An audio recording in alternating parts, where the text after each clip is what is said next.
దానికి ఒక realistic programme, వాస్తవిక ప్రణాళిక కావాలి.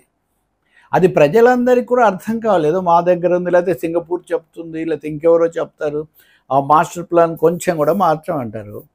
ఆ మాస్టర్ ప్లాన్ ఓ 10 ఏళ్ల తర్వాత కూడా అప్పటి మాస్టర్ ప్లాన్ ఇప్పటికీ ఉందా? ఈ లోపల దేశంలో ప్రపంచంలో వచ్చిన మార్పులు పరిగణనలోకి తీసుకోమా? కాబట్టి Amaravati needs a relook.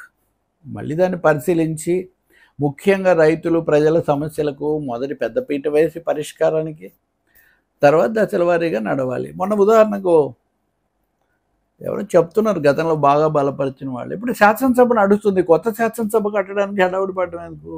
High court నడుస్తుంది, కొత్త హైకోర్టు, వీటి అన్నిటికీ టెండర్లు పిలవటం.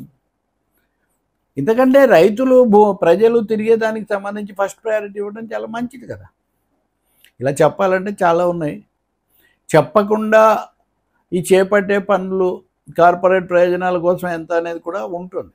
ఇవన్నీ పరిశీలించాల్సిన అవసరం ఉంది. అమరావతి వేగంగా రైతులకు ఇబ్బంది తొలగిస్తూ దశల వారీగా పూర్తి చేస్తే అది చాలా మంచిది అవుతుంది. కనెక్టివిటీ గురించి కూడా ఈ క్రమంలో ఆలోచించవచ్చు. కేంద్రం ప్రోయాక్టివ్గా డబ్బులు ఇచ్చి పరిశీలించి రంగంలోకి ఎందుకు రాదు? ప్రధానమంత్రి గారు ఇంకో మంత్రి గారు వచ్చిపోతే అయిపోదు కదా. ప్రజలను, రైతులను, ఎవరైతే పోరాడారో, లాఠీ దెబ్బలు తిన్నారో, నిలబడ్డారో గట్టిగా, వాళ్లను విశ్వాసంలోకి తీసుకుంటే అది అవుతుంది.